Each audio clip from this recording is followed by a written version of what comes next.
The Ring of Honor Final Battle Recap, AEW's Continental Classic coming closer to an end. CJ Perry, Kenny Omega, Charlotte Flair all injured, but AJ Styles is returned and jacked up. We'll talk about that and much more right here on And Still, a wrestling podcast. Timekeeper, ring that bell. Welcome to the And Still, a wrestling podcast, your weekly podcast covering the latest in the world of professional wrestling.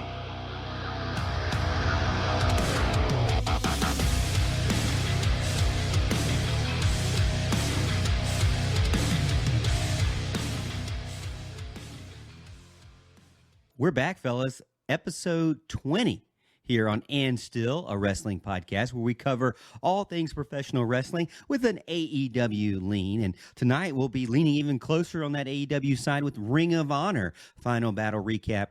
Again, what we're going to go over is the Continental Classic. And I wanted to kind of start out with some of the kind of what you should say, maybe some sad news with some of these injuries and freak accidents that are happening across the Wrestleverse.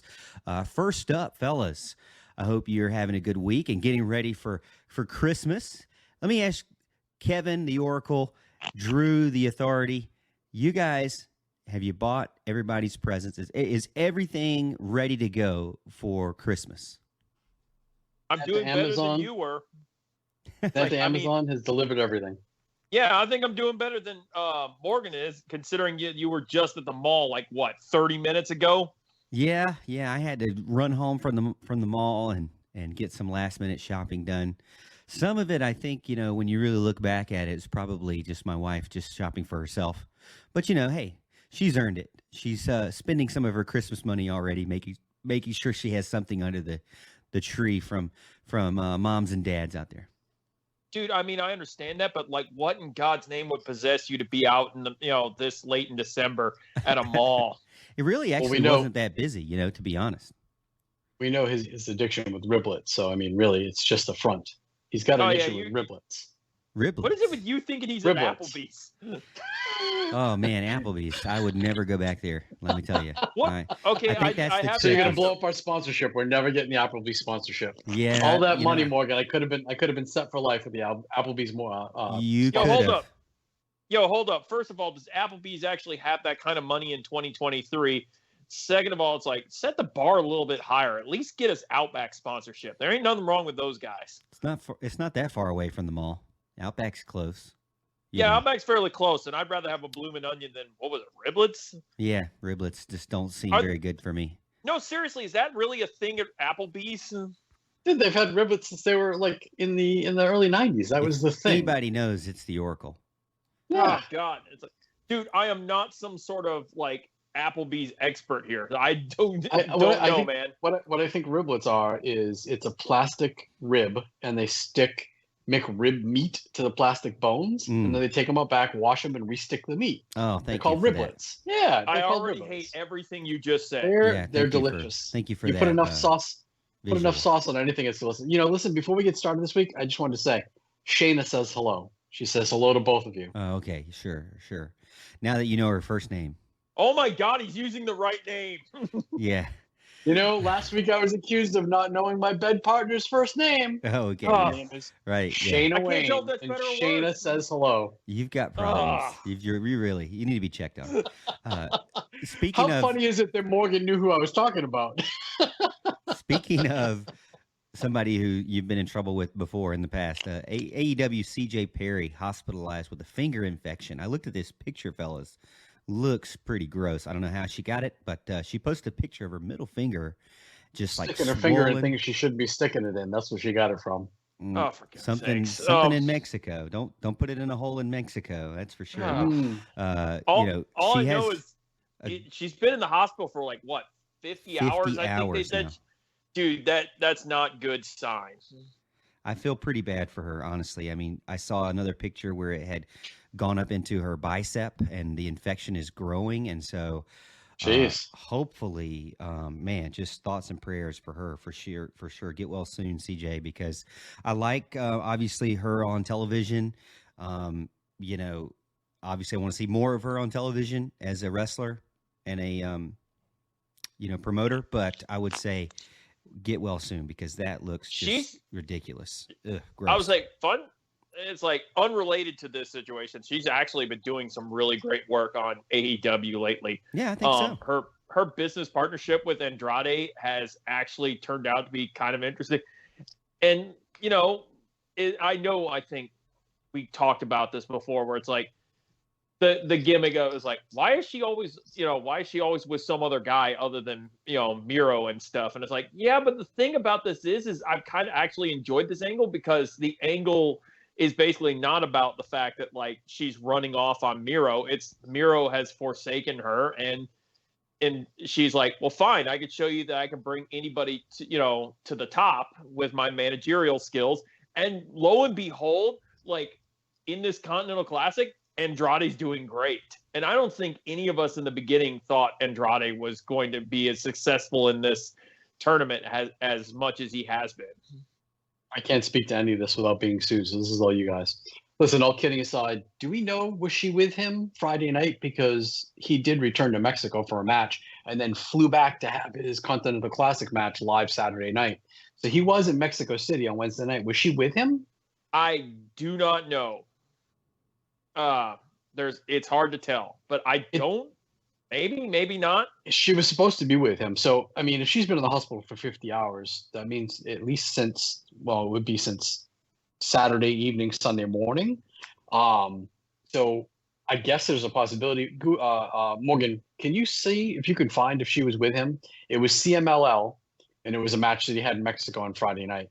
I did see she was on AEW this week, and there was a couple of interesting things. She doesn't feel as though she's done in the ring, which I find kind of interesting because, quite frankly, she's not very good at all. No matter how much training she got, she didn't seem to get very good. She joked about being put through 10 tables by Nia Jax, but she called her a large Samoan. She didn't call her Nia Jax, which I thought was funny. She also said she wants to have a cage match and a death match just once in her career, which I thought also was very amusing. And of course, RJ City said, listen, you're doing right. Stay with me. You don't have to wrestle. I don't wrestle anymore. And look what I'm doing. And then she's like, well, we can do the CJ and RJ's show. And they just kind of schmozzed from there. But it was interesting. She's got a lot of classical dance history behind her. She's been to like the Alvin Ailey dance school along with 4 or 5 other dance schools. The girl is obviously talented, but quite frankly, she's just not good in the ring. And I don't think she should return to in-ring action. But yes, her finger is a jacked up mess. And if she's got blood poisoning, that's some serious shit. You need to get onto social media, man, because I feel you like guys keep sending me pictures. But you guys keep sending me pictures. So she didn't make it to CMLL. She went to San Fernando Valley Hospital, and so he wrestled there. Okay. Andre wrestled in Mexico. She never made it. Yeah, it was one of those. Instead of being at the Mexico show, she was, I need to get this checked out like right now. Yeah, I mean, the second you see, I mean, the finger enough isn't, like, okay, that is not good. But, when you see it spreading into the forearm like that, it's like, yeah, like, you need to get to a hospital. All it's going to do is get to your heart and you're done, dude. That's blood poisoning. Honestly, it looks like it's better. I mean, it looks like it's getting better. The post originally from December 16th, now it's the 18th. She posted an hour ago, and it does not, I mean, it originally it was like her entire middle finger was red and swollen and dark purple around the top. Now, as of an hour ago, the bottom part of her finger closer to her palm is a natural color. It's not as swollen. It's got a little bit of shape back to normal, ridges around the side. So it's a little bit better, but man, 50 hours of sitting there.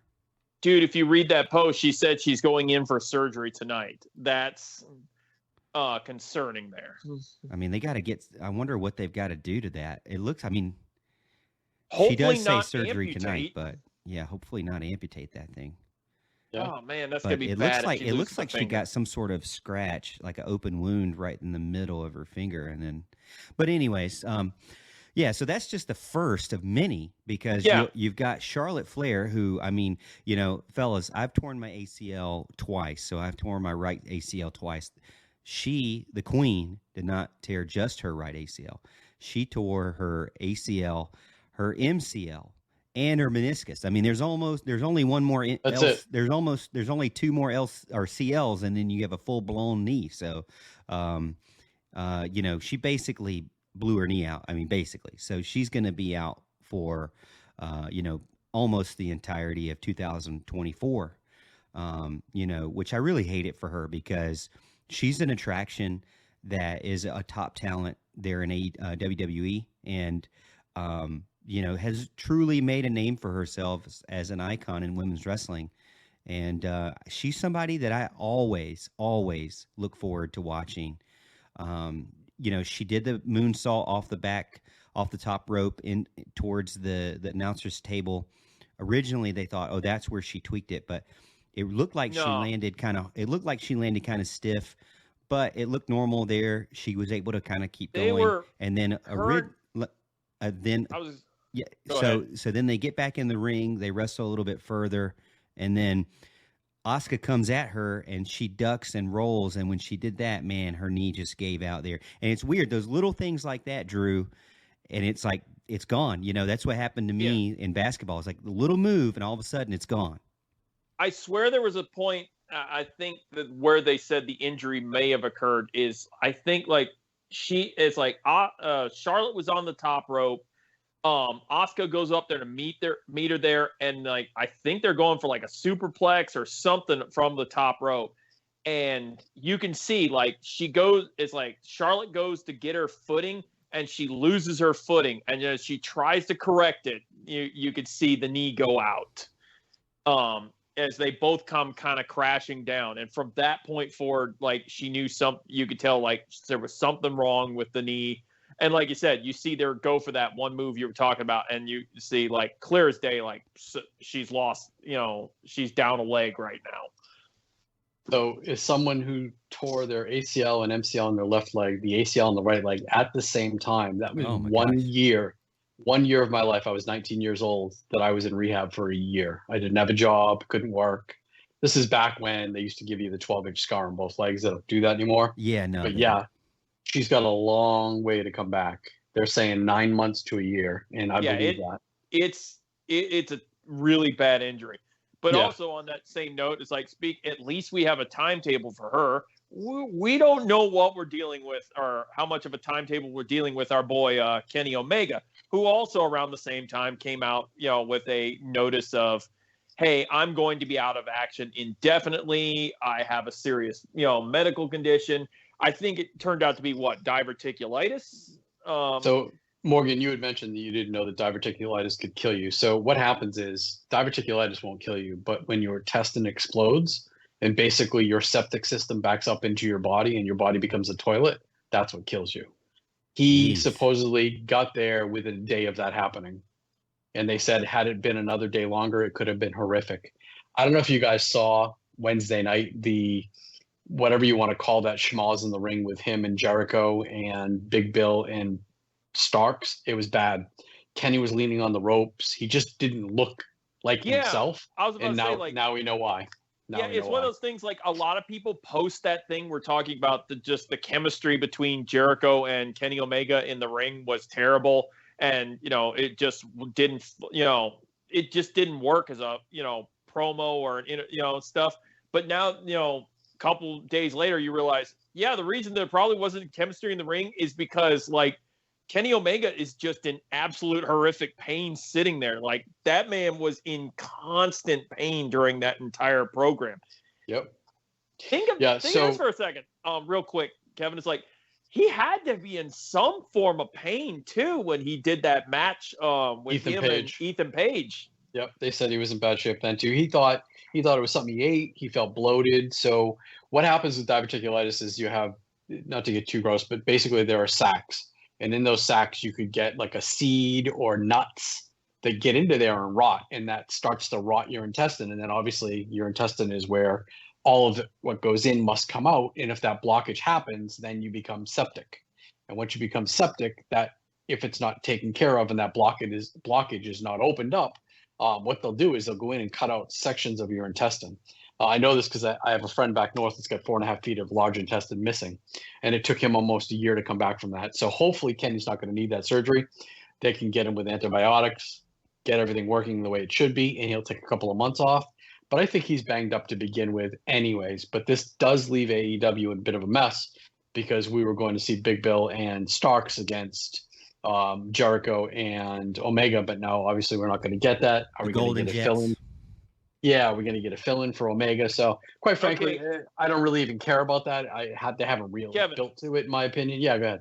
All right, so I got to ask you a question on this one. It's like, after everything that's happened here, it's like, where are we? It's like, with FTR dropping the belts to Big Bill and Ricky Starks, like, whatever plan they had for this has just completely and utterly gone down the tubes in a matter of months. I think that plan involved CM Punk and then becoming six-man champs, and I don't think it's going to come to fruition because obviously CM Punk is gone. Yeah, and then because remember, FTR drops the belt to Big Bill and Starks. We thought, okay, they're transitional champions, and then it was okay. Well, now the Young Bucks have the opportunity to face them. Maybe that'll turn into something. Oh wait, no. Now the Young Bucks are MIA. They need time off, away from the ring. So we gave it to the Golden Jets, and now Kenny Omega, is going to need time off in the ring. This whatever gimmick they were trying to do with the tag titles, I'm glad Big Bill and Ricky Starks are doing as good as they are right now, because every opportunity they've had to have a feud with those guys has just absolutely fallen apart. The Golden Jets never got over with me. It's just thrown together to have somebody for Big Bill and Ricky to face. Yeah, I get that, but we're back to square one with whatever you want to do with them now, because we're not getting the Golden Jets anytime soon. I think it's time for Jericho to take a step back and start to put over younger talent and start to help build. I did hear him on commentary on Rampage. He's okay on commentary. But I think it's time it's just not believable. The man is 53 years old and he's having matches with people that are in their 20s. It's not believable anymore for me.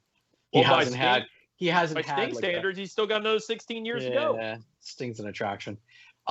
He hasn't had a 4-star match, in my opinion, let alone a 5-star match in well over a year. So I don't, again, you've got so many people on the roster. Time to put somebody else in those positions. Wait, are you saying the last good Chris Jericho match was him facing Orange Cassidy in a mimosa? That was over a year ago. That was probably 2 years ago. Actually, what was the last good? COVID. Yeah. What was the last good match that he had? I mean, I'm thinking, who has he fought this year that was good?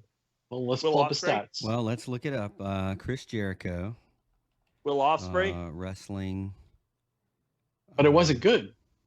Yeah, it was. I'd say it was at least 4-star good. So Internet Wrestling Database, I think. No, I don't want to go there. Cage Match is a better one. Cage Match. Okay. See, if he fought Will, I don't even remember it.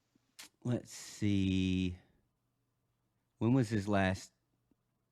Let's see. Golden Jets, Powerhouse Hobbs. He got destroyed, remember? Right. Kenny Omega.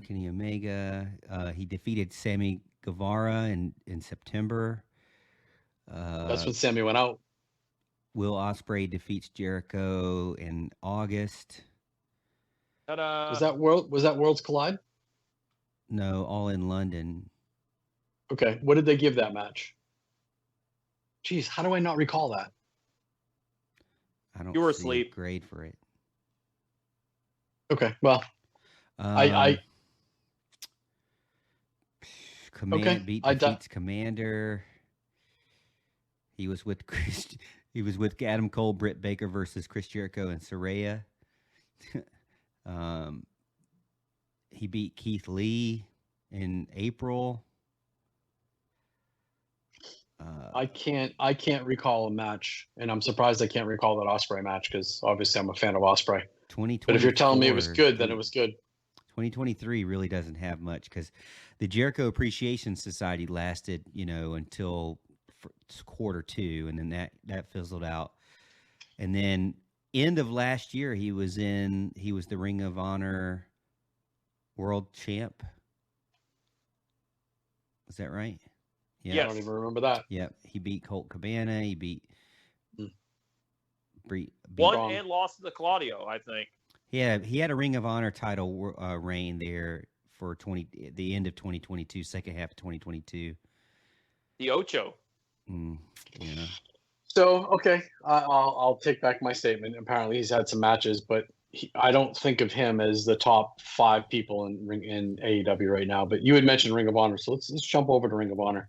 Well, before we get into Ring of Honor, let's go with December 18th on this day in wrestling. Let's knock that out real quick. Right. So, 1995, mere days after being let go by WWE, Medusa, or Alundra Blaze, made her return to WCW Monday Night Nitro in the return that went down in wrestling history as it saw Medusa still in possession of her WWF Women's Championship dump it into the trash can on live TV. Later being inducted into the Hall of Fame of the Not only that, but I believe she's the only female monster truck driver on Monster Jam in history. Really? I didn't know that. A champion at that. Yeah. It's one thing that she's a monster truck driver, but she has won titles in the monster truck circuit. So, Drew, let me put you on the spot. Who's the other famous professional wrestler that became a monster truck driver? Oh, geez, I'm not sure, actually. I'm going to come up with his name. Hold on. Just as soon as you look at it. I want to say it was like something Hero or while you're doing his that, name? I will point out some context here, too. It's like, yes, Medusa showing back up in WCW after literally, I think, a couple months before her arrival. Vince McMahon literally wiped the entire women's roster of the WWE at that time. I mean, like every active woman, including Alundra Blaze, who was the champion at the time, was just let go. He just completely gave up on the division, and not to mention the fact they were a little strapped for cash around that time. But yes, it led to the most infamous moment of Medusa showing up and dumping that WWF Women's Championship in the trash. I can see it visually in my head. She stood between Bobby Heenan and Eric Bischoff, picked up the Steve trash can, Michaels, and dropped it. Yep, I can vividly remember it. So Chad Fortune is your other Monster Jam driver. Okay. Who was part of Techno Team 2000 with Eric Watts. Oh my God! I can't believe we got to reference Techno Team 2000. Yep. What else you got, Morgan? I know. Yeah, go ahead. Looking through here. Let's see. You've got. I mean, nothing's going to probably be as important as Medusa dumping the belt. I'm holding the 2010. There's a Ring of Honor thing from 2010. I'll hold that, and then we'll move in. TNA 2011 TNA Wrestling's Ring Ka King program took place. RKK was a program taped in Pune, India. At the first taping, Matt Morgan defeated Scott Steiner to become the first Ring Ka King heavyweight champ. Did y'all see any of that? I guess not. Yeah. Or maybe you did. Shayna and I had some poon last night. Oh, here we go. Yeah. God. Oh, jeez. 2011 WWE TLC, Big Show defeated Mark Henry for the championship. Bryan Danielson cashed in his Money in the Bank briefcase to unseat the champ. And then the main event, CM Punk kept hold of his WWE championship with a triple threat win over Alberto Del Rio and The Miz, who now Alberto is, fighting in front of 12 people. Did you see that video? Yeah, we could talk about that. It's like, oh, how the mighty fell on that one. Let's see if there's anything else. Sami Zayn 2020. Sami Zayn presented the first edition of the Sammy Awards, where he was surprised when Big E won the Superstar of the Year category. So Big E won the Superstar of the Year in his own award show? In Sammy's own award show? Yeah. You know what? You said 2020 there, right? Yeah, that's what I said. Yeah, the fact of everything you just said doesn't sound fun or entertaining, but it also is like, well, this is WWE in 2020, where it's like we were just scratching to put anything out there right now. It's like, oh yeah, the no crowds Thunderdome time was a really bizarre time in pro wrestling there. And then in 2010, Ring of Honor Final Battle, which will segue us into the actual Final Battle discussion. that was in 2023. But in 2010, took place in the Manhattan Center in New York City. On the card, Roderick Strong defeated Davey Richards to win the World Championship. In the main event, El Generico defeated Kevin Steen in a fight without honor. The loss meant Steen was banished from Ring of Honor, and Generico would have had to have unmasked if he lost. I watched highlights of that. It was a gruesome battle. That is a really good match to watch. I'm surprised either one of them guys didn't get hurt serious on that. You know, it's funny you say that. I saw them have a match at Boston College, and Generico, Sami Zayn, threw Kevin Steen off the top of the bleachers that roll up, and he tossed down every one of those damn bleachers. 15 feet from me and didn't get hurt. I was just floored. Yeah, Gosh. That was a memorable moment. But those guys beat the shit out of each other. I mean, obviously they're really good friends in real life, but they definitely don't mind stepping to one another. That's for sure. Well, let's get into the Ring of Honor Final Battle 2023 results and get your grades.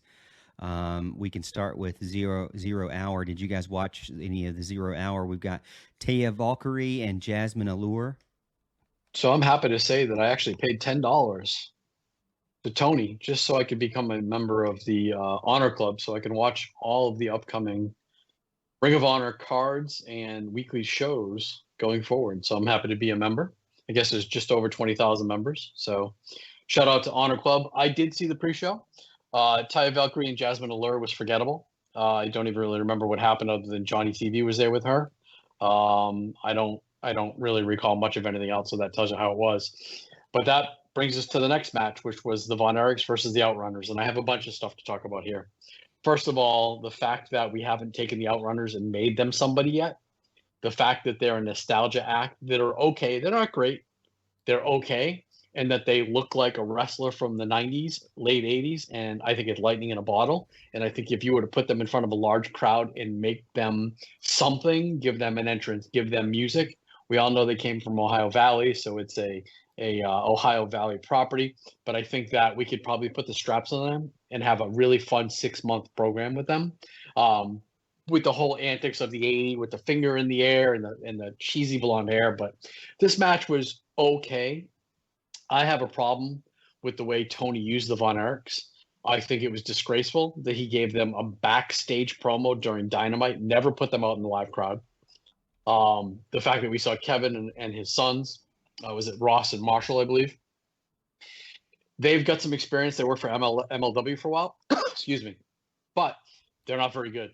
Let's call a spade a spade. They're probably not going to be very good when your dad is Kevin Von Erich and you've had every opportunity available to you and you're 8 to 10 years in the business and you're just okay. I don't see him getting good. So now I'm starting to see why maybe Tony didn't put him out. We also know that he did a taping for Rampage Friday night, actually Wednesday night, in front of the same crowd that they would have been out on in Dynamite. So you kind of saved their pop. They tagged them up to have this match with, I think it was Orange Cassidy they teamed him up with against Jake Hager and the other two jabronis from Canada. I forget what their names are, Matt Menard and Daddy Magic. And it turned into a schmoz at the end. Danhausen got involved, but the match wasn't very good. And the problem, I think, with the Von Erichs is they're nostalgia at this point, and they're living off their family's name. We know the movie comes out on Friday.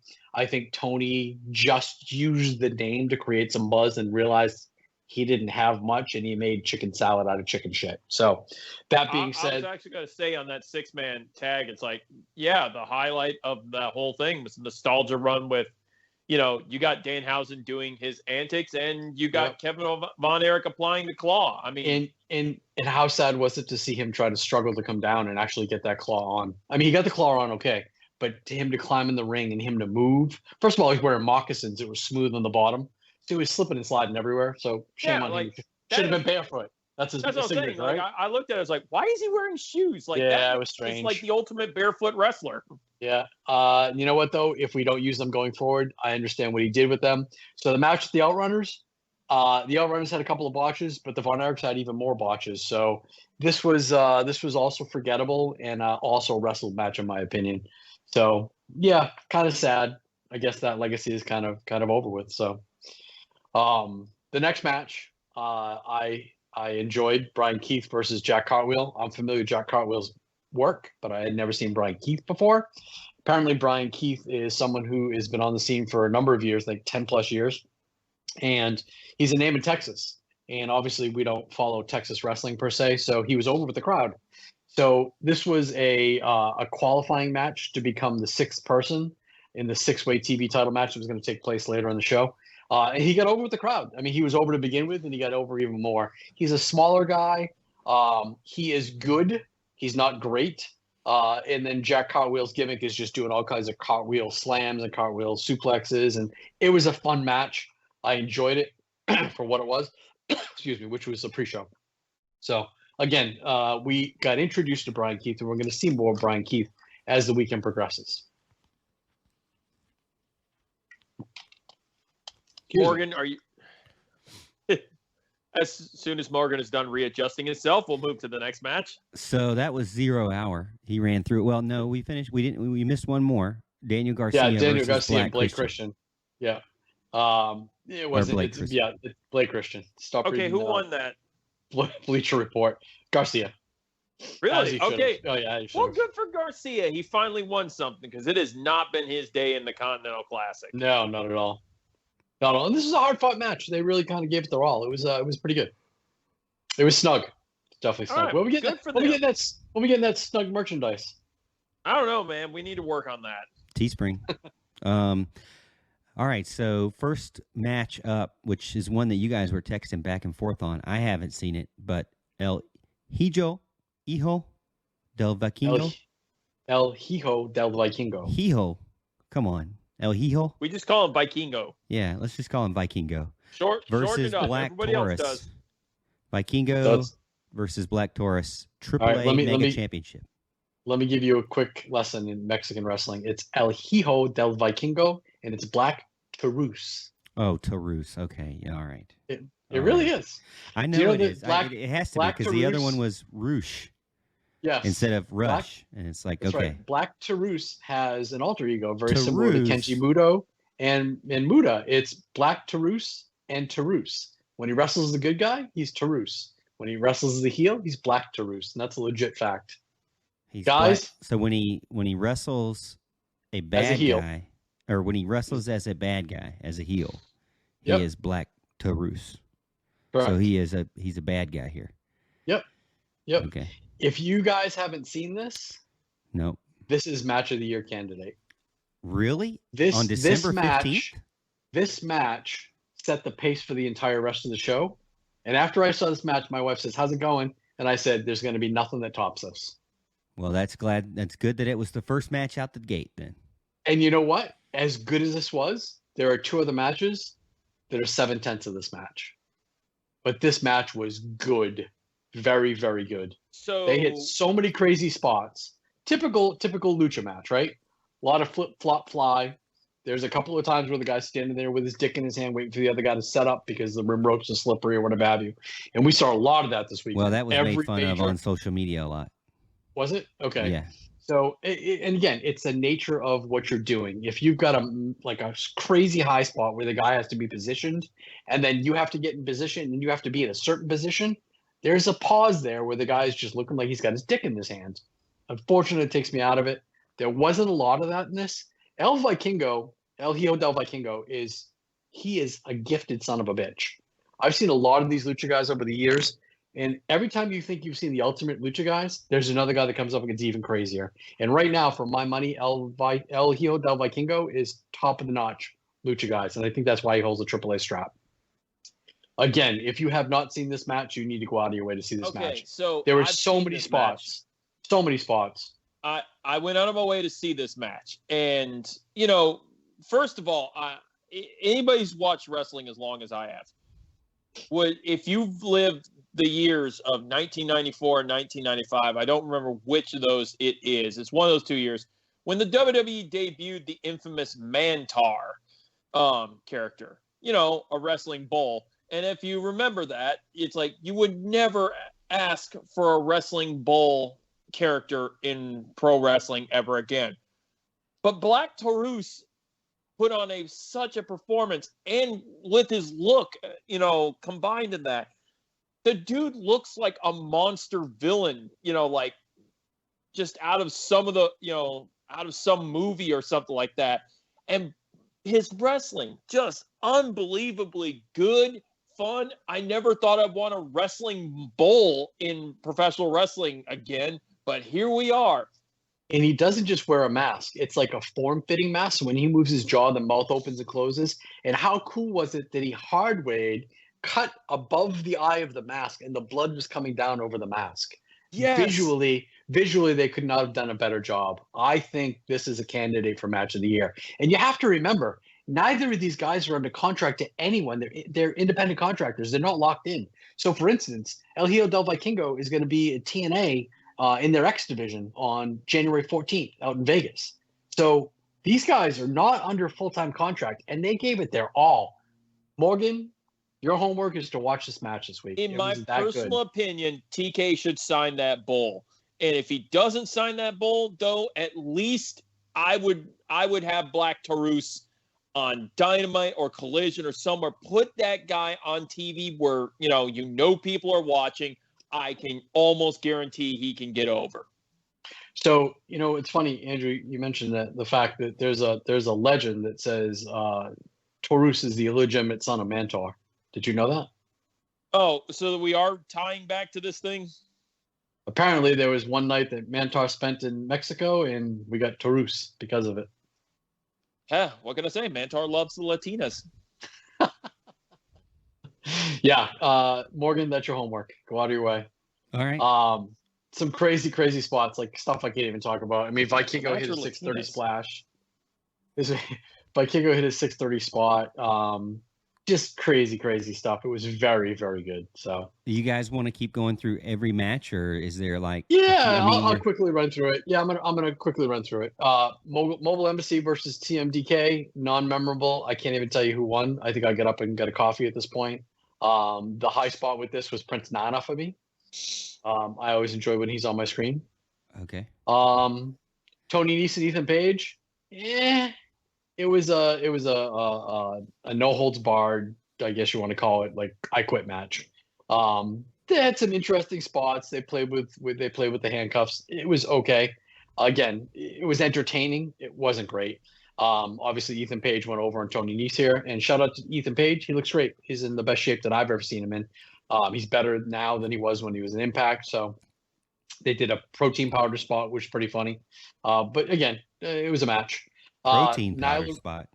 Yeah. He threw the protein powder and it went in Tony Nese's eyes, and Mark Sterling threw it, and it was okay. Okay. Nyla Rose versus Vert Vixen. It was a women's match. It wasn't great. It was a match. It was a match on the card. The 6-way for the Ring of Honor TV title was very long. We got the new guy that I mentioned earlier, Brian Keith. Yep, who had a nice showing in this. I think Moriarty was one of the first people. Dalton Castle did a thing where he ran in from ring rope to ring rope and kept falling out, which was kind of funny. And of course, the boys prop him up. So I think it was Moriarty put out Johnson. Moriarty put out Castle. Keith Lee put out Moriarty. Fletcher put out Keith Lee. And then we had another. If this was just a match, I would say it was match of the year candidate. Fletcher and Commander went about 8 minutes, just the two of them. And my God, it was good. Again, on the level of Vikingo and Taurus. If you haven't seen the finish of this made Kyle Fletcher. And Morgan, I know you're not a believer. Another homework spot. You need to see the last 10 minutes of this match with Commander. It was so good that I believed either guy could have won. And I was just as shocked to see Kyle Fletcher go over here. It was that good. And whenever you can make me not know who the finish is going to be, thumbs up. This match got an A. It started out a little slow because you got a lot of meat in the ring, but once you started clearing everybody out, I thought it was very good. There was, again, a lot of crazy spots. And the last 8 minutes, man, that last 8 minutes was excellent. Absolutely excellent. And you could even see Commander lean over to Kyle Fletcher and him be like, yeah, man, we got him. We definitely got him. They kind of put their heads together on the ring, on the mat, and then kind of went their separate ways. It was very, very good. So this is big for Morgan because, like, we got to make him a believer in Kyle Fletcher now. You know, it's funny. Kyle Fletcher is a big dude. He was in there against like a Keith Lee, not physically large, but tall. He was much taller than Commander was. He was probably about 8 to 10 inches taller than Commander. So Kyle Fletcher's, I think, going to be somebody we're going to watch in 2024, especially now that he's got a strap and Ring of Honor. The next match, Keith Lee? Yeah, Keith Lee was in it. Oh. I'm sorry. No, Brian Keith, my bad. Yeah. Lee. No. Oh, Keith Lee was another match come up. My apologies. Too many Keiths. Too many Keiths. Yeah. Too many Lees. Wheeler Yuta and Tom Lawler, they've been trying to get Tom Lawler on a card now for about 6 months, and he finally got a match, and you know what? He's no better than he was when he was in MLW. This was a fight with honor, or what do they call it? Pure rules, yeah. So we had the rope breaks. You know, Filthy Tom Lawler, his gimmick with his Daisy Dukes, and then he takes them off to reveal spandex Daisy Dukes. It was kind of just it was a match for a matter of a match. I mean, he lost to Wheeler He did. Yuta. So, He did. To Wheeler Yuta. Right. And, you know, I got to tell you, they put on a clinic as far as, like, I think Will Ospreay and Zack Sabre Jr. would be proud, but it wasn't all that great. It was more of an MMA style, kind of catch as catch can. Wasn't great. So that's all I'm going to say about that. Let's just call this for the was. It was a match that was put together because they don't know what to do with the Ring of Honor Pure title right now because their plans went out the door because Shibata's stuck in Japan. There you go. Next match was Keith Lee and Shane Taylor. These guys have a history. Apparently, they go back to the TNA days or Impact days where they were tag team Pretty Reckless. Oh no, not Pretty Reckless. Pretty something. Anyways, former tag team partners had a falling out. Keith Lee is getting a bit of a program now. He keeps referring to him. Tell him I'm coming for him. And everybody thought that the him was Shane Taylor, only to find out that is not the him. I thought the him was Swerve Strickland. Is it? Could it just be an anonymous? You know what? It could don't be. think it is. I kind of This agree just be with the you ne- on that like one. who's I next? don't think it's like I don't think it's Swerve because didn't those two actually just have a match not that long ago? And Swerve went over on him. So it's interesting because somewhere along the lines of Collision or Rampage this weekend, Keith Lee ran into the Mobile Embassy, and he's going to have a match with Cage and tell him I'm coming for him. So again, he's just making reference to him. This was two meaty men slapping meat. Again, two big guys that do things they shouldn't be able to. I thought it was pretty good. For a big man match, they didn't wrestle a big man style, and I appreciate that. This was good. I don't know if I go out of my way to catch it, but it was good. It was a lot of it was stiff. And again, you're talking 300 pounders slamming each other down. So you're going to have that. I enjoyed it, but the next match was the second or third standout match for this card. And this was really in the honor of Jay Briscoe. It was the Blackpool Combat Cubs. You had Claudio Castagnoli, you had John Moxley and Bryan Daniels against Mark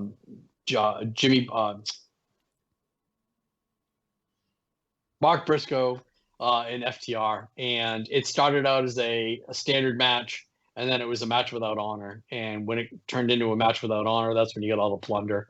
And this was really good. They brawled everywhere, a lot of crazy spots. Daniel Bryan took the fall, which I thought was interesting. And you know, you could tell that they had beaten the shit out of each other because Dax was banged up the next night on TV. He had 3 different places. He had a bandage in the back of his head. He had a black and bruised eye, and he had a cut on his arm that he had bandaged. So these guys gave their all in this match, and I think they did it in Jay's honor. So this was fun. It was more of like an anarchy in the arena because they pretty much went everywhere. But it was good. It really was. The fact that the referee had counted them out, and then Tony Khan said, "Nope, this is going to be a fight without honor. Keep going." So, I mean, some of the details. Harwood was not holding back with some of his chops. It was good. It really was good. So, a lot of crazy stuff again. The colliding cross bodies at the end between Mark and Danielson, super stiff. Mark took a wild bump out of the ladder from the turnbuckle. That was crazy. So again, a very good match. If you want to see just a good schmoz, I think that was an excellent match to see. The next match, Eddie Kingston versus versus Anthony Henry. I don't see any need for this other than to introduce Anthony Henry past the workhorseman. This was a proving ground match. He had to beat it within 10 minutes. And I thought it was strange because he said, Tony Khan said, if he beats Eddie Kingston, he'll be first in line for a shot at the Continental Classic, which I just thought was ridiculous. Because, again, unless you're watching like Rampage, you don't even know who Anthony Henry is. So this is just a match to put Eddie Kingston on the map. Because, again, Eddie Kingston's the Ring of Honor champion, so you had to have. Was he recognized as that? I was going to ask that question. Yeah, they did say he was the New Japan open weight, never open weight, and also the Ring of Honor heavyweight champ. Yes. Yep. Okay, so they are recognizing that he is still those two championships right now. Okay. Yep. Cool. Yep. And then the main event was two women. I mean, it was Athena, Billy Starks. You got to remember, Billy Starks is 19 years old. She got signed literally. She left high school and went right into professional wrestling. And this match was good. I know you guys are big into the comics and stuff. Athena dressed as Bane from Batman, which I thought was kind of cool. Even I got that reference. This was a good match. To see women blade is unusual. There wasn't a lot of it, but Billy Starks had gigged. And, there were a couple of times where I thought this girl might go over. And again, anytime you can make me believe that the underdog or the person you don't think is going to win could win, you won me. So, you know what? This is a good women's match. I think it was a solid A, and they hugged it out at the end. So she's going to go back to being her minion, which plays into the line. So I'm sorry. Yeah, Spence, go ahead.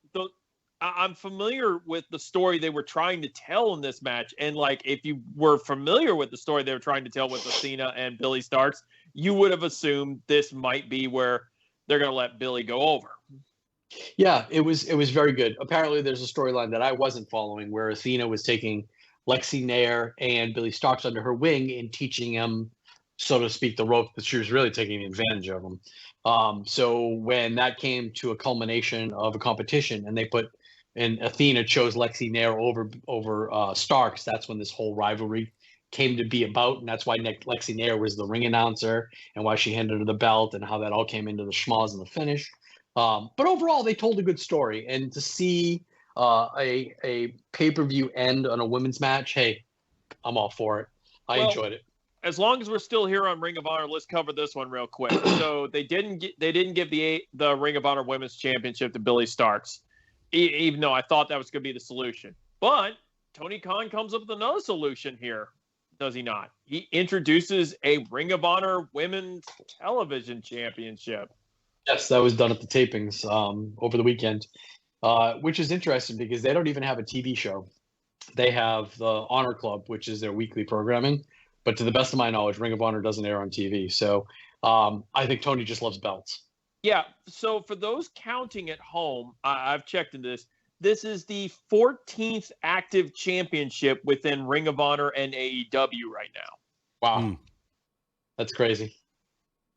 There are times like this when he introduces a new belt just for the sake of introducing a new belt. I do periodically ask myself, is Tony Khan as a booker just a guy that has an infinite amount of money but thought he was really good at GM mode in those SmackDown versus Raw games? Dude, I told you, he's got all of the toys in the toy box, and he just takes them out and plays with them. He's that guy. He's the rich guy that's got just all the toys. We all grew up with somebody who had that, and he just takes them out and plays with them. And in some cases... He likes tournaments, and he likes belts. It's pretty clear. Yeah, I would say. And in some cases, like this Ring of Honor Women's TV title, it's like he invents new toys for us. There you go. Well, the thing is, it's a plan. You add more belts, and then guess what? A few years down the road, you combine the belts, and guess how you combine the belts? With a tournament. With a tournament. So, it all works out. Yes. Self-perpetuating. Speaking of the big tournament that's going on right now, outside of all that, is something that I text you guys the update on. We're looking at the AEW Continental Classic, and it's getting closer and closer to an end here, fellas. We were worried that they wouldn't be able to make it to the end of the year, but they did speed it up, and they did have Rampage. They did use Rampage, as we all predicted they would have to. We just by sheer mathematics, we were like, something's got to give here.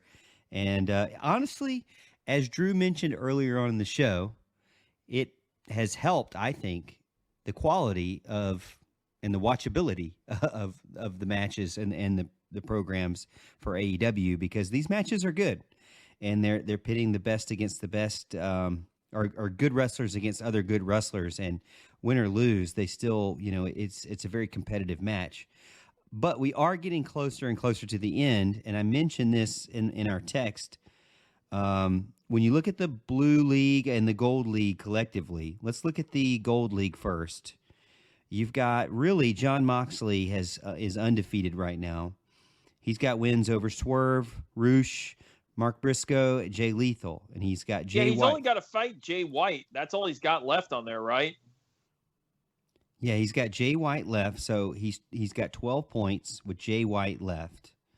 And then you have Swerve has 9 points. He lost to Jon Moxley, as mentioned previous. He's got Roosh left. So you could see, let me just go over it quick in my head, and you tell me where I might be wrong here. You could see Swerve being at 12. That he could beat Roosh. Roosh, he's at 6. Even if he wins, he's only at 9, so he's not catching Mox. Mark Briscoe, Jay Lethal, none of them have won anything. I almost feel like maybe there's some sort of upset or at least a draw there somehow to ruin it. No, you know what's going to happen? They're going to have a match that's going to steal this tournament on Wednesday night. Those two are going to have a match of honor Wednesday night, and that'll be the match of this tournament. It's already been set up. They had the backstage promo. Jay Lethal sent away Jarrett and said, listen, it's just you and I. We got nothing to win and nothing to lose. Let's go out there and put on a clinic. And that's what they're going to do.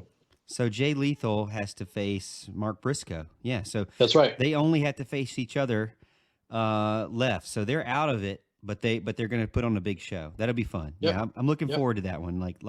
And that's saying something, because you've already shown me that we're still going to get Jon Moxley versus Jay White, and we're going to get Swerve versus Roosh, which in both those cases should be absolute bangers. So what are the chances that Briscoe and Lethal go the 20 minutes and no one else goes a ton? That's exactly what I was going to say is why not give them both 1 point, after you that. You haven't pulled a draw out of this yet. Right. And that'd be a good one just to throw the draw out there with. Yep.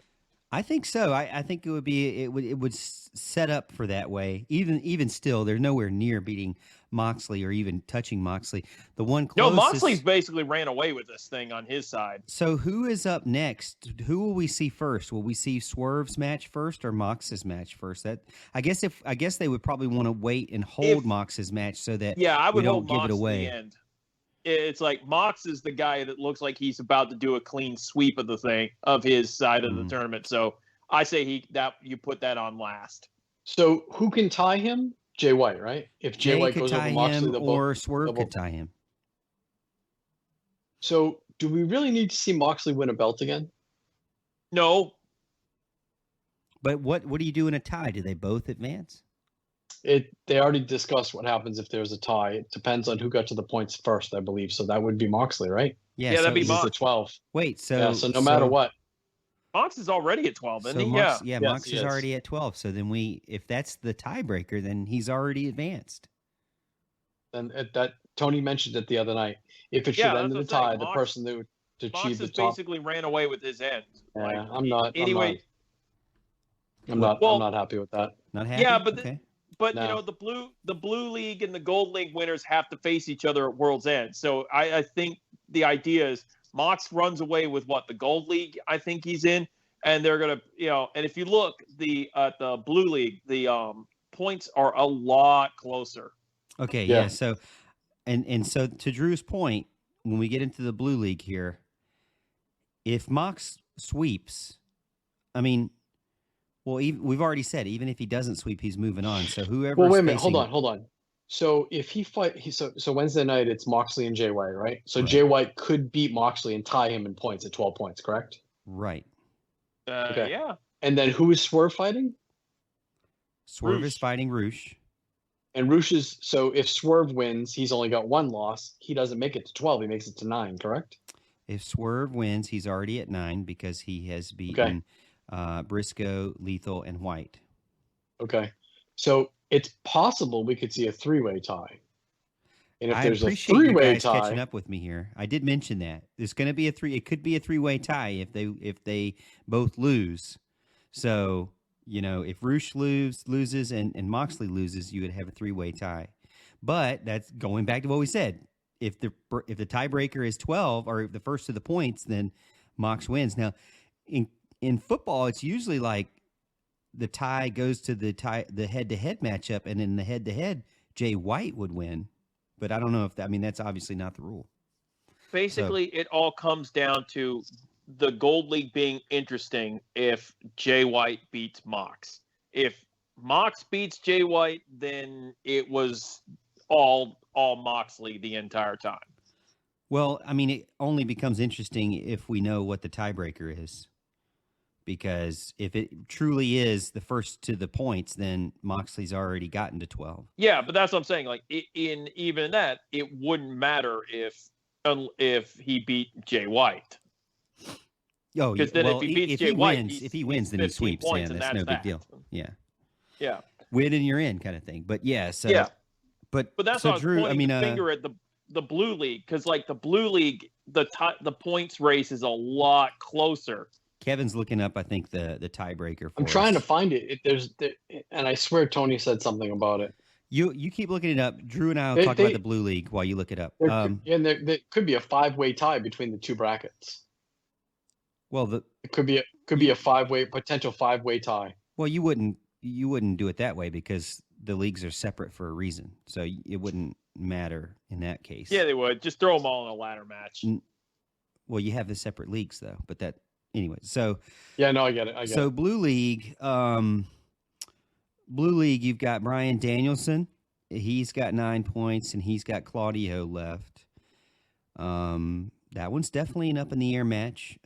Brody King's got 6, so he has Daniel Garcia. I'm assuming he'll just destroy Daniel Garcia. That would give him 9. So he could potentially tie that for 9, and then Andrade has Eddie Kingston up next. That's going to be a tough one to pick, but he's already at 9, so that again could be another 9. And then Claudio, if Claudio beats Danielson, then he's at 9.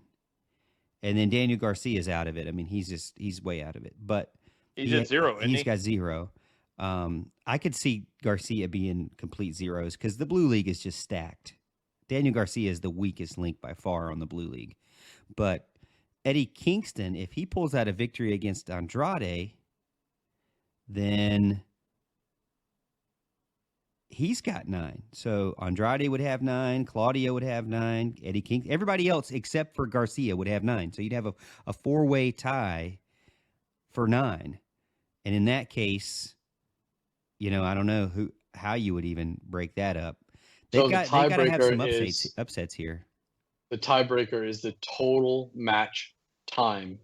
Shortest. Oh, total match time. Oh my God, shortest total match. So, well, we don't know. We can't. We're not going to do the math on the podcast, Yep.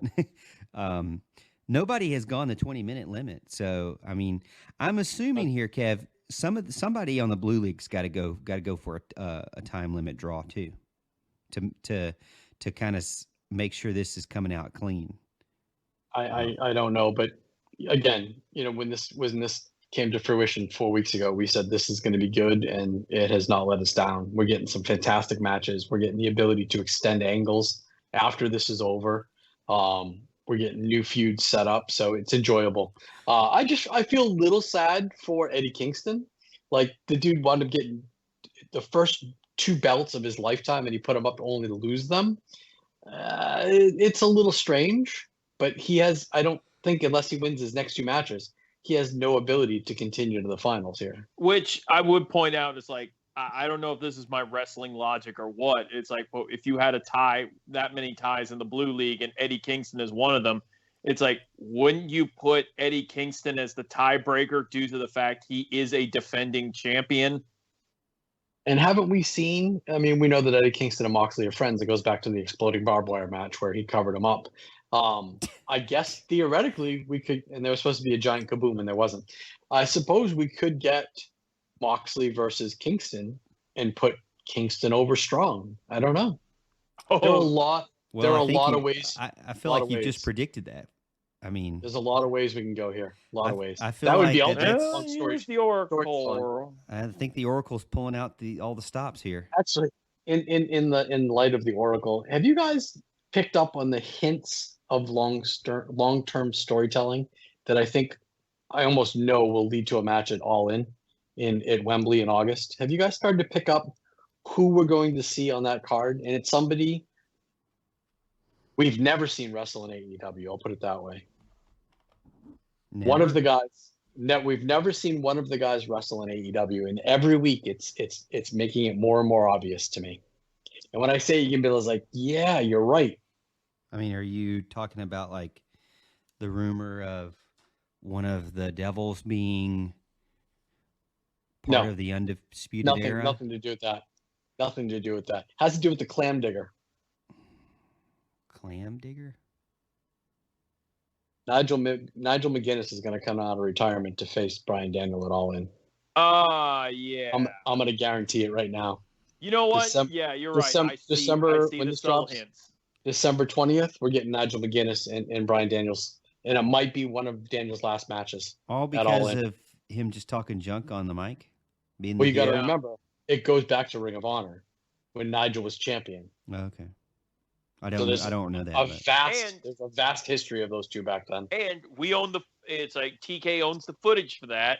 Sure So does. we can totally Nigel- exploit the back history here. Nigel plays color, but he is extremely harsh with Bryan. That clam digger, his wife, that clam digger, he's always putting him down. Always putting him down. We're going to see it. And it's just small little nuggets that he's dropping on commentary. It's Yeah. going to happen. Well, It's going to happen. I mean, I like something that has story like that. That'll be interesting. Sure. Did you guys know that he does a magic show, like legit, like Houdini magic show? He's into magic. I had no idea. Nigel McGuinness. Nigel or Brian? Nigel. Yeah. I'd still pay to see this. Yeah, exactly. He does shows like a one-man show. Yeah, it's pretty amazing. Listen, I know we got to start to wrap up here, but I watched everything that was to offer this. I watched Ring of Honor, I watched Rampage, I watched Collision, I watched Dynamite. What am I missing? I watched something else. Anyways, it was a solid week of wrestling. Man, to see Thunder Rosa back is good. Drew, real quickly, tell me why you think the 6-man on Rampage was match of the year candidate, and I'm going to tell you why I don't think it is. I mean, I can understand why you don't think it was, but it was just, it's like, it was Spot Fest. The perfect best example of Spot Fest with all these guys performing just moves that you do not see normally. And it's basically like, I guess the words you want to use, it's like, we're using the spot monkeys thing here, but it's like, they're the best, those 6 guys with the best spot monkeys you could ever ask for. Also, on that note, real quick, before you start tearing it apart here, give props where props are due. Dante Martin coming back from that injury and performing at the level he did in this match, is a huge, big positive here. So I got nothing negative on the match. My only gripe is it was put on free TV, and because of that, we had to hit commercial breaks, and that totally takes me out of it. So that fact alone can't make it match of the year. Also, However, I was going to say they put it on Rampage, the Yes. one show nobody's watching. But again, I want to call out the fact that it was Commander and El Hijo del Vikingo. Neither of these guys are under permanent contract at AEW. They're not exclusive. And again, a match that we're talking about on Rampage that we went out of our way to see this week. Are you guys seeing a pattern here? I think this is what AEW is going to be in 2024.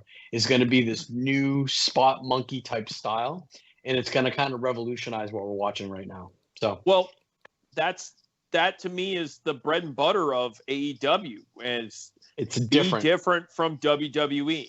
Whatever just do it's like be the alternative to what WWE is doing. If you can't compete on the level of WWE of what they do with marketing and selling themselves and stuff like that, be the alternative. Be the thing that don't just be WWE Part 2. Like you said, be something totally different, that has a different vibe from WWE, and that's your bread and butter. Yeah. So real quickly, jump into Collision. Claudio and El Idolo, fantastic match. Again, could have gone either way.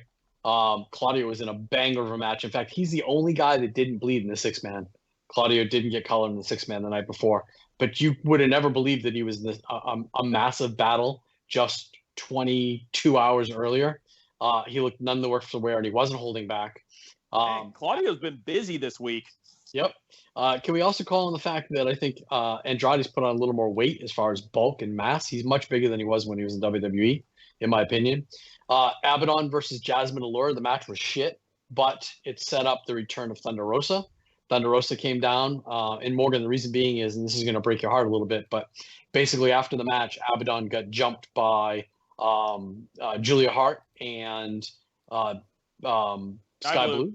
And Thunder Rosa came to the assistance of Abaddon. So we're going to get Sky Blue and Julia Hart next week against Abaddon and Thunder Rosa. So sorry for your loss on that one. Thunder Rosa finally coming back. Yeah, and you know what? She's put on a couple of pounds, but I'll still, she's fantastic. Of all the women, she's the most believable in my opinion. Her and Britt were just fantastic. Fantastic. Real quickly, we got that match with Brian Keith against Orange Cassidy, which again, no one knew who Brian Keith was 24 hours earlier. Had a great showing at Ring of Honor, worked 2 matches, then worked a match Saturday night, less than 24 hours earlier or later against Orange Cassidy, and had a really good showing. Orange Cassidy beat him with a straitjacket out of nowhere because in storyline, Orange was losing and he just stole the victory from Keith Lee. I really enjoyed the tag match for it was the Willow Nightingale and Chris Statlander against Diamante and Mercedes Martinez. I enjoyed Stat and Nightingale dressing as Pulp Fiction characters. It was a Texas street fight, and 2 of the women got color. Not hardware. They both gigged. I thought it was great. They had the suitcase from the movie Pulp Fiction. They opened it up to display the thumbtacks. It was good. It was fun. It wasn't a great match, but it told a good story. The Brian Cage match was garbage. Eddie Kingston versus Daniel Garcia. We never expected Garcia to win, so that was pretty straightforward. And then obviously the main event, Danielson and King, very good. Brody moves. When he first came in, he didn't hit for me, but man, I've definitely grown appreciation for him throughout this Continental Classic. Obviously Danielson went over here, but Brody was still kept strong. So I enjoyed that match. It was overall good. So again, this was a really, really, really good week of wrestling. If you watch any of the shows, I think you got a very good show. Overall, AEW got a huge up for me this week. So it's like trying to think how to capitalize on that one. It's like, you're right. Good week of wrestling. It's like even the other networks were doing fine. Like SmackDown, it's like SmackDown did a fantastic show. Roman Reigns came back, did some stuff there. He got confronted by Randy Orton, which I thought was a good little spill there.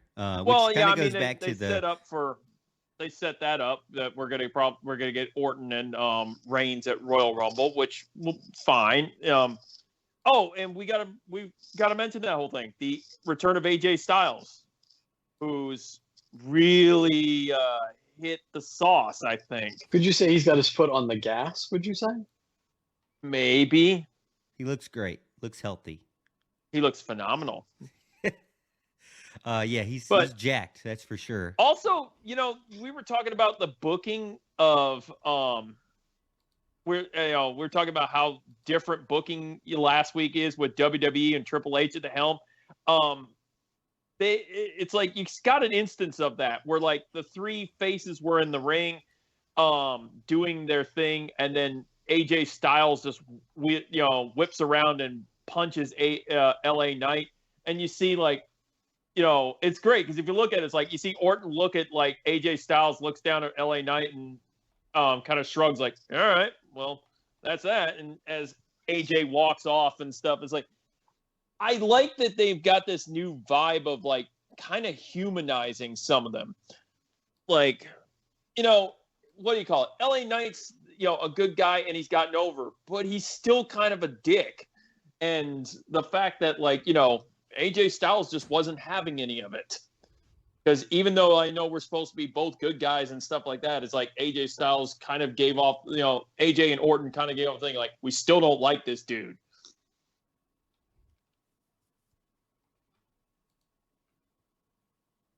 Major silence. Yeah, I know. It's like, am I the only one watching SmackDown? Well, I mean, Yes. Kevin doesn't watch SmackDown. I watched it, but I'm still catching up to it. I like the Roman Reigns spill where he announces the Prince of the Bloodline, the next up, and he's like, Jay, come here for a second, and let's congratulate your brother Solo for being the next one. And so, obviously, Jay was. You mean like, Jimmy? I mean, excuse me, Jimmy. Hey man, they have worked really hard for you to tell the difference between the two of them. You can at least get the names right. Have they? I mean, I haven't been watching it. That's the thing. It's like Jay got the huge push and went over to Monday Night Raw, has the shorter hair, is They super split over him with the up. crowd. Jimmy's a dick who's still in the bloodline. Which is All the right. convicted I should learn that. alcoholic. Both of them. Both of them are? I'm pretty Okay. sure it's both. I don't know. Okay. I think there is somebody who's been on more of TMZ? the Jeff Hardy. I want to path. say it's Jimmy. Yeah. But yeah. So I Oh, thought it was speaking pretty of good. which, can we talk about how who was the girl that got arrested for marijuana in Florida? Oh, Liv Liv Morgan. Morgan. Yeah. Liv Morgan. Should we Was talk it- about What how are we dumb supposed to that talk is? about? Less than 20 grams of marijuana. Come on. Is that Holy even shit. is that even illegal these days? Come on. Dude, you're pulling Shouldn't her be. over for the sake of just pulling her over. Like, I cannot fathom what She might be the first person I could say who actually looked pretty attractive in her mugshot.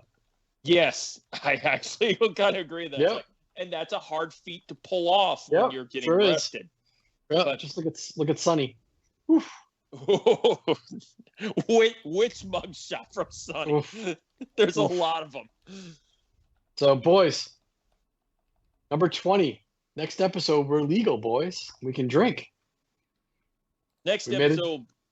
episode's going to be really interesting too. We're going to straight off Christmas, and now we got to talk about World's End, or as I keep calling it, the last pay-per-view of the year. Yes, we'll have our predictions, and I'm sure a whole lot more to talk about. Morgan, take us home.